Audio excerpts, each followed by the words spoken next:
नमस्ते बच्चों, अपर्णा के खिलौनों में आपका स्वागत है। मैं अपर्णा और आज मैं आपके साथ करने वाली हूँ छोटी छोटी बातें। पर ये मत सोचना कि छोटी बातें हैं तो काम की नहीं है। छोटी बातों में बहुत बड़ा काम हो सकता है। आप छोटे बच्चे हो इसलिए बात छोटी है, पर आप छोटे बच्चे भी बड़ा बड़ा काम कर सकते हो, इसीलिए बात पते की है। ठीक है, तो आज हम क्या करेंगे? छोटी छोटी बातें। अच्छा तो बच्चों बताओ, आपने पर्यावरण शब्द सुना है? नहीं सुना? तो चलो मैं सुनाती हूँ, और अगर सुना है और नहीं समझा तो मैं समझाती हूँ।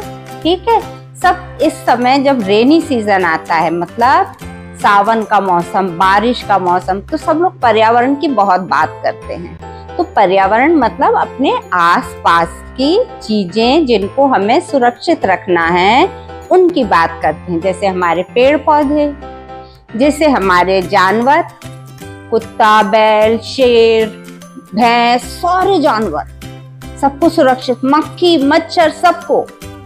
तो आप कैसे करोगे? क्या आप अकेले जाके पेड़ लगा सकते हो? आप सोचोगे ये पर्यावरण तो मेरे लिए मतलब का ही नहीं है, पर ऐसी बात नहीं है। आप भी पर्यावरण में बहुत मदद कर सकते हो। आपको मालूम है, आप जो ड्राइंग पेंटिंग करते हो या लिखते हो, उसके लिए जो कॉपी पेपर लगता है, किताब कॉपियां लगती हैं, वो कितने पेड़ों के जान जाने के बाद बनती है। मतलब पेड़ों को काटना पड़ता है। पेड़ हमारी मदद करते हैं, वो कट के हमारे लिए कॉपी बनाते हैं। पर हम कॉपी में कैसे लिखते हैं? ये देखो, इधर लिखा है ये सारा पेपर वेस्ट। मतलब अगर हम पर्यावरण की मदद करना चाहते हैं, पेड़ पौधे बचाना चाहते हैं, तो हमको अपने पेपर पे सही ढंग से लिखना चाहिए।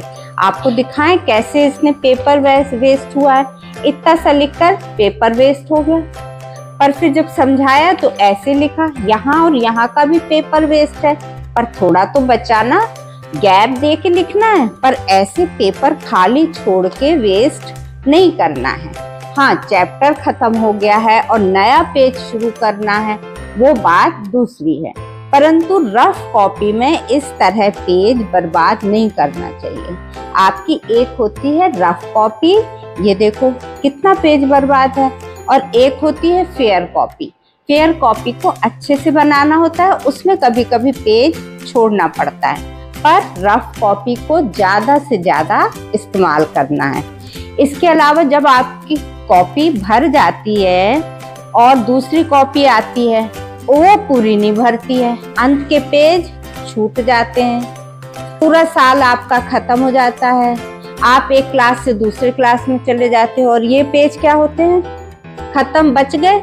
यहाँ तक तो कॉपी भर गई, ये बच गए, तो इनको क्या करते हो? फेंक देते हो। फेंकना नहीं है, इनको निकाल के इनको रफ कॉपी बनवा लेना है। ये रफ कॉपी कई लोग बना देते हैं, और आपको इस रफ कॉपी में काम नहीं करना तो कोई बात नहीं। कई संस्थाएं इन पेपर्स को रफ कॉपी बना के बच्चों को डोनेट भी करती हैं। आप अपने आसपास पता करो और प्लेन पेपर, बची हुई कॉपी देकर उनकी मदद करो। ठीक है बच्चों, समझ गए? तो चलो बच्चों, अब दूसरी बात। ठीक है, आप सब चिप्स खाते हो ना? कोई ना कोई पैकेट वाली चीज तो खाते हो। अब आप सोचोगे कि मैं मना कर रही हूँ, ये सब मत खाओ, तो मना तो जरूर कर रही हूँ।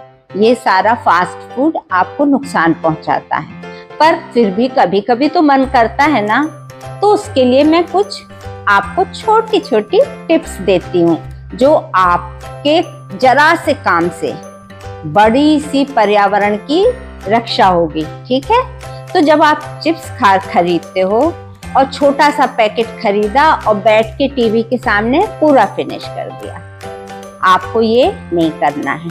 आप लाओ बड़ा पैकेट। ऐसे बहुत सारे पैकेट से अच्छा है एक बड़ा पैकेट ले आए, उसको खोल के डब्बे में भर लिया, और जितना खाना है उस हिसाब से थोड़ा सा निकाला बाउल में, कटोरी में, पैकेट लेके नहीं बैठना है अब आपको, और उतना चिप्स खाना है। इस तरह आप ध्यान रख पाओगे कि आपने कितना चिप्स खाया। और ये भी कि ऐसे छोटे छोटे बहुत सारे पैकेट वेस्ट नहीं होंगे, बहुत सारी पन्नियां बाहर डस्टबिन में नहीं जाएंगी। ठीक है। अब एक और बात, अब हम इसको कैसे काटें। कई बार हम क्या करते हैं, इसको काटते समय ध्यान नहीं देते हैं। एक तो कई बच्चे मैंने देखा ऐसे मुंह से फाड़ते हैं, ये नहीं।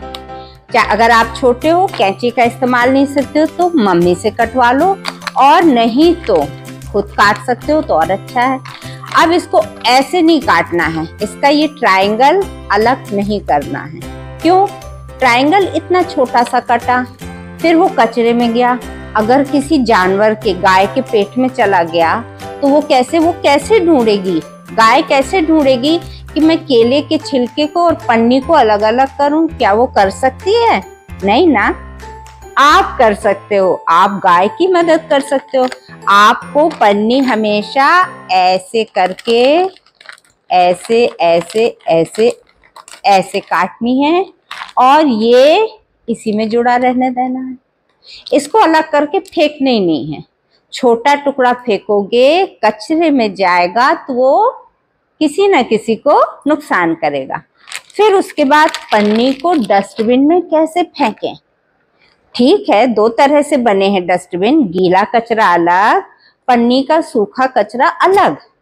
पर अब हम सीखेंगे कि छोटी पन्नी, बड़ी पन्नी, किसी भी पन्नी को ये बॉटल में हम भर के फेंकेंगे। जैसे ये पन्नी है, इसको हमको बॉटल के अंदर भर देना है, और ऐसे ऐसे भर के जब बॉटल भर जाए पूरी, खूब दबा दबा के भरेंगे। और जब पूरी बॉटल भर गई तब इस बॉटल को बंद करके डस्टबिन में फेंकेंगे। इससे मालूम क्या होगा? किसी भी जानवर के मुंह में नहीं जाएगी पन्नी, और जो कचरा वो लोग वहां पे साफ करने के लिए आते हैं तो वो वहां पे देख लेंगे, अरे ये बॉटल में पन्नी भरी है, इसको अलग से हमको यूज करना है। कहाँ कैसे करना है वो लोग जाने, पर उनको दिक्कत नहीं होगी। तो आपने दो तरह से मदद करी, एनिमल की भी और सफाई कर्मचारियों की भी। ठीक है ना? तो ये टिप बच्चों हमेशा याद रखना। देखो अभी इसमें बहुत सारी पन्नी बनेंगी, और आप चाहो तो इसको अपने स्कूल बैग में रख सकते हो। स्कूल में जो भी पन्नी फेंकी हो तो उसको इसमें भर के ले आना, और घर के डस्टबिन में फेंक देना या स्कूल के डस्टबिन में फेंक देना। ठीक है बच्चों? अब अगली ध्यान देने वाली बात ये है फ्रूटी से रिलेटेड। ठीक है ना? तो आप इस तरह के डब्बों का जरूर इस्तेमाल करते होगे, है ना? तो अब ये ध्यान देना है कि इन डब्बों को हम कैसे फेंकते हैं। अब ये आपने कोई भी डस्टबिन के लिए पॉलीथीन ली, उसमें ये डब्बे ऐसे डाले, है ना? ऐसे ही फेंकते हो ना? पर हमको ऐसे नहीं फेंकना है।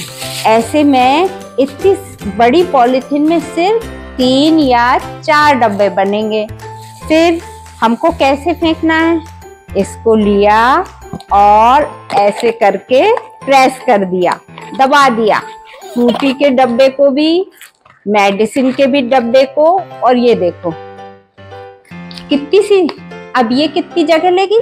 थोड़ी सी, है ना? और ये देखो ये बन गया। अब जब इतने इतने हम रखेंगे तो कितने सारा, एक पन्नी में कितनी सारे बनेंगे। मतलब जिन डब्बों को फेंकने के लिए आपको 10 पन्नी लग रही होगी, वो हो जाएगा एक पॉलीथीन या एक पन्नी में, है ना? तो आपने बचत की ना। फिर आप ये सोचो कि जब इस तरह की पन्नी ट्रक में जाती हैं, आपका 10 पन्नी ले जाने के लिए ट्रक, हर घर से ऐसे 10-10 पन्नी, और सब घर से एक एक पन्नी, तो ट्रक में भी जगह ज्यादा बचेगी, बाहर कचरे में जहाँ फेंका जाएगा वहां भी जगह बचेगी। तो है ना, छोटी सी पर बहुत बड़ी पते की बात। और आपको ये तो पता ही होगा कि चिड़ियों को दाना डालना है, चिड़ियों के लिए पानी रखना है, ये तो आप पक्का करते होगे, मुझे मालूम है। ठीक है? तो चलो बाहर चल के देखें मैंने कैसे रखा है इनका इंतजाम। ठीक है? ये देखो मैंने यहाँ रखा है, इतना बड़ा भर के सुबह सुबह चिड़िया इस पे आके बैठती हैं और पानी पीती हैं। और इसके अलावा एक चीज आपको और दिखानी है, जो हमारा वाटर प्यूरिफायर होता है उसके पानी का ड्रेनेज के लिए मैंने ये लगा रखा है कूलर में। मतलब ये पानी भी वेस्ट नहीं हो रहा है, यूज हो रहा है। आप भी इसको यूज कर सकते हो पेड़ पौधों में, है ना, और पोछे में। मम्मी को बताना, वो आपको जरूर आपसे खुश होंगी और आपकी बात मानेंगी। और बच्चों एक छोटी सी बात और रह गई, बताऊं क्या? बीजों की बात। ये है जामुन के बीज, ये है बेल का बीज, और ये है फालसे का बीज, और ये इसका तो आपको पता है ना, ये है आम। इसके अंदर भी इतना बड़ा बीज होता है। तो इन बीजों का क्या करना है? इनको लगाना है।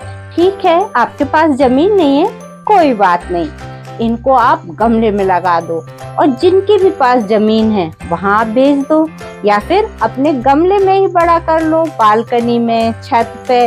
और बालकनी और छत भी नहीं है तो आसपास गार्डन होगा, सड़क के किनारे, जहां भी आप अपने पौधे को पहुंचा सको वहां पहुंचा दो। ठीक है ना? इन बीजों को सुखा के मट्टी में अच्छे से लगाना है। तो समझ गए बच्चों बीजों का क्या इस्तेमाल है? तो फिर मिलते हैं अपर्णा के खिलौनों में। Bye bye.